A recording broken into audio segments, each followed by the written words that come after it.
What's up YouTube, my name's Punjabi Pony and welcome back to another video.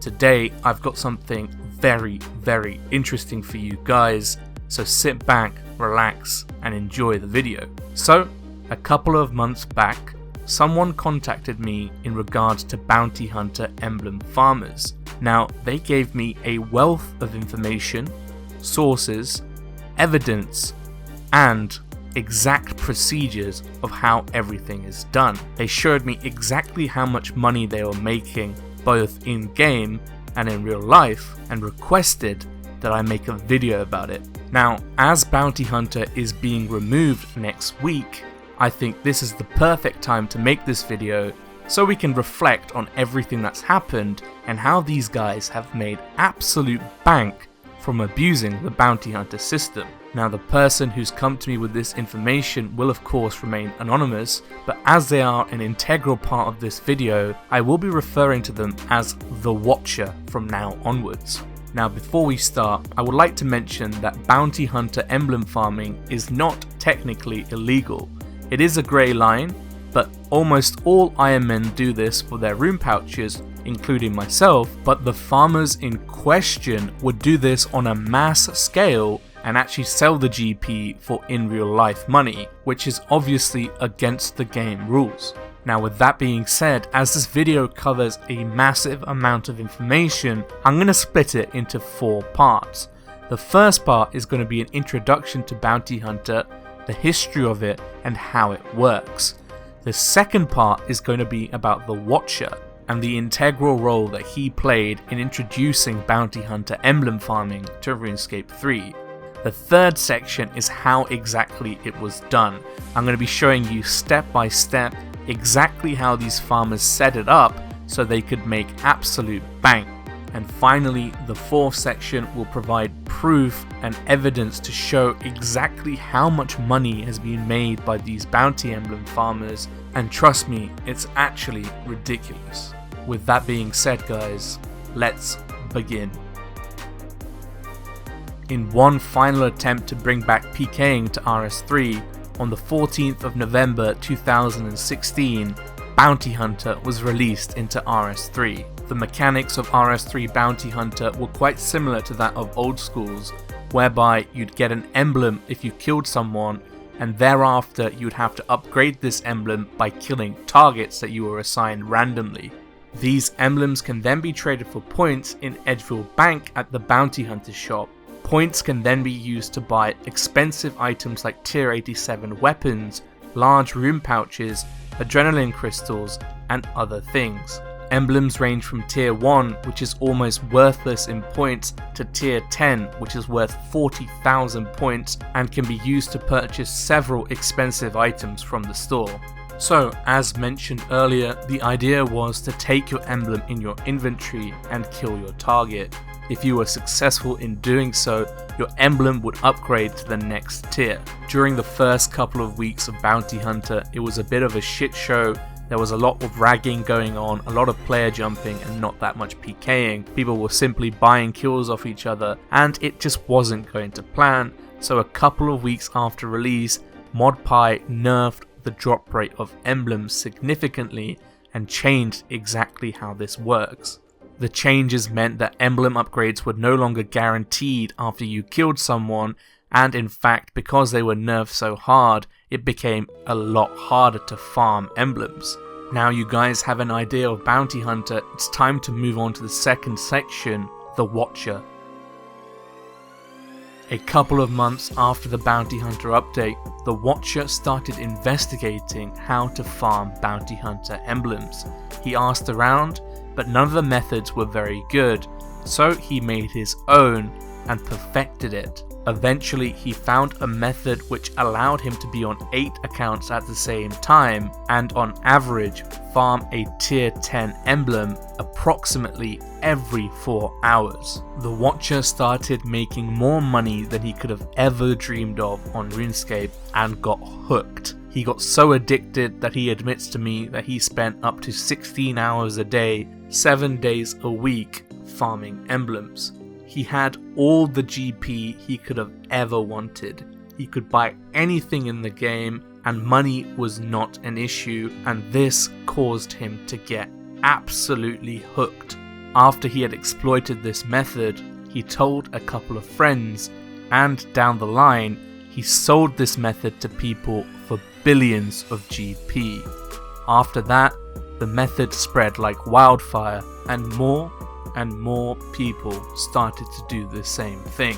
Now, according to the Watcher, this was very popular amongst Lithuanians, and they consisted of the majority of emblem farmers. By choosing to do this, the Lithuanian emblem farmers could make far more than the average salary in their country, and live a very comfortable lifestyle by selling the GP they made. So, as you can see from what I've told you guys, the Watcher had found a very effective and potent method to farming emblems, so much so that money wasn't an issue for him, and the people that he had spread it to were now doing this for a living. So what exactly was the method?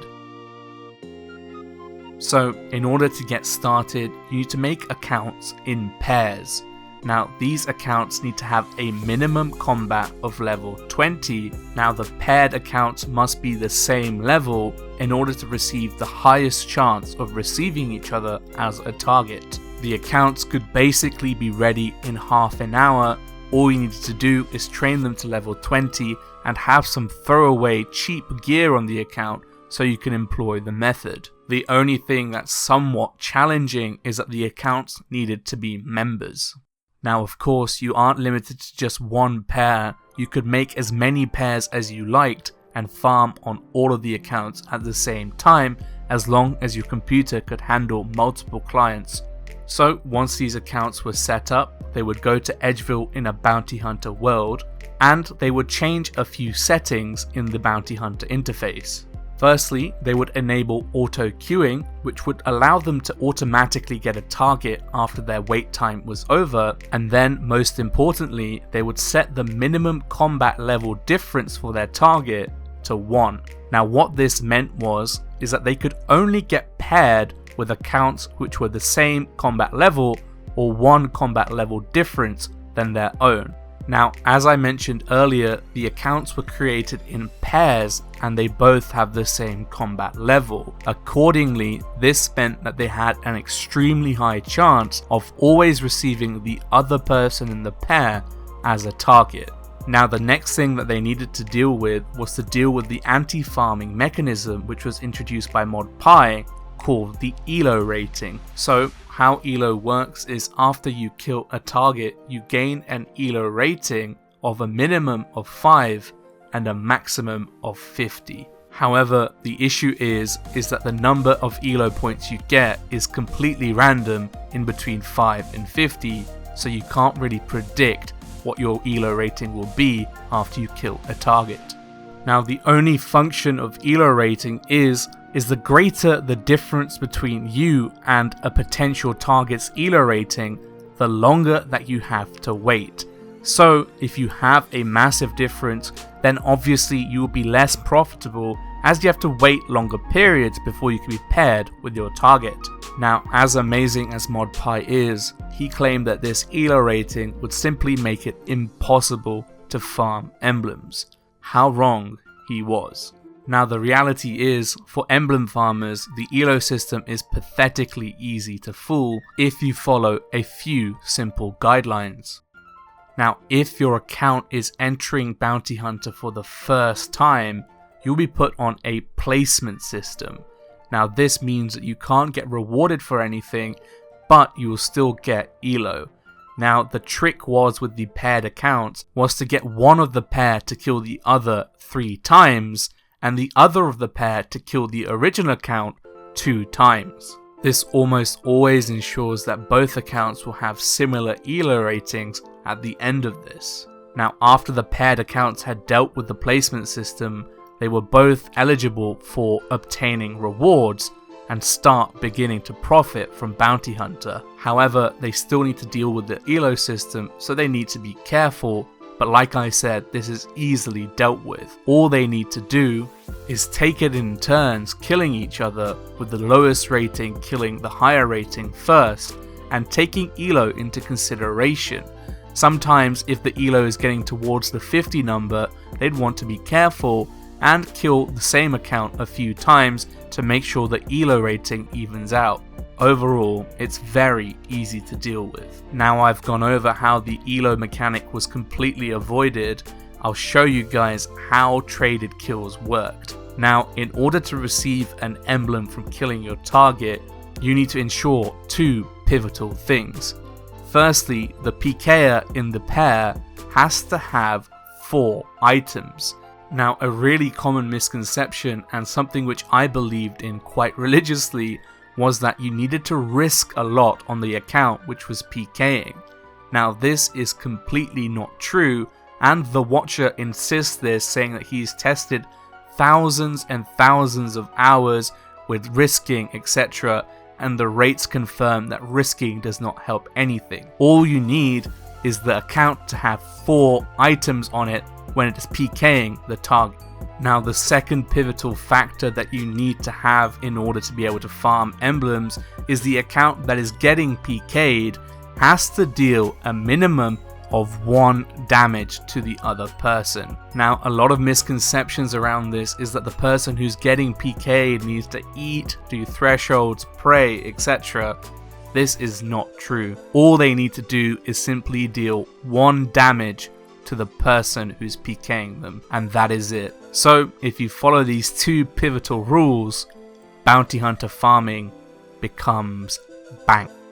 Now, according to the Watcher and his thousands and thousands of hours of experience in bounty hunter emblem farming, it takes on average an account 10 hours to get a tier 10 emblem. Now, from the Watcher's records, tier 1 to tier 6 upgrades are almost guaranteed every single kill, but then the process starts to slow down considerably.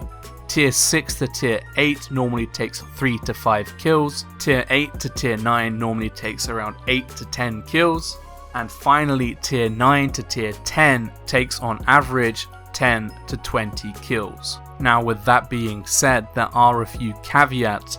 From the Watcher's experience, it is possible to get stuck on a random tier for several hours at a time, and also there have been experiences where you can get stuck on a tier 9 for up to 20 hours of trading kills. But on average, it does take around 10 hours per account to get a tier 10 emblem.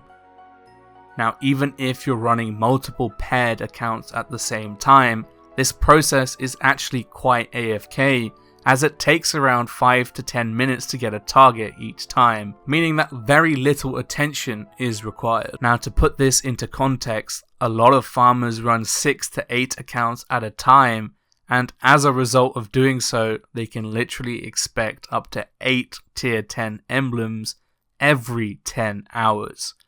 Now, this is insanely profitable, so let's move on to the next section and take a look at exactly how much these guys have made.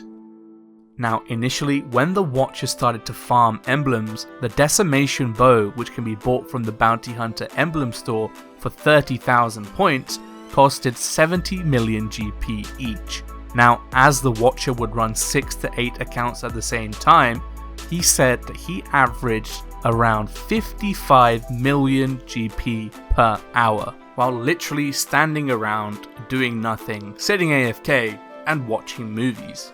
Now, he was able to sustain this for a while until he told a couple of other people and they started to do it. Together, they made the price of the Decimation Bow crash from 70 million GP to 25 million GP, and obviously this squeezed their profit margins and they started to make less money per hour.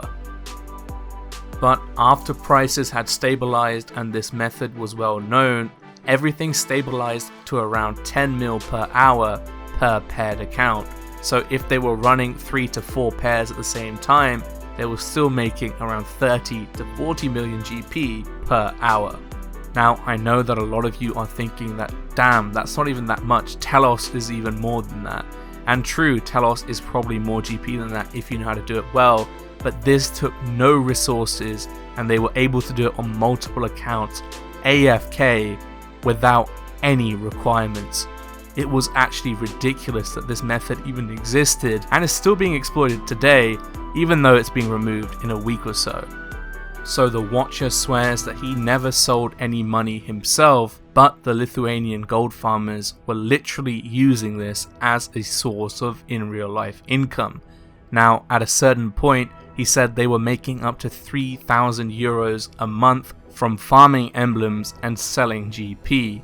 Now, this is quite a lot of money in Lithuania, he tells me, and it's far over the national average salary.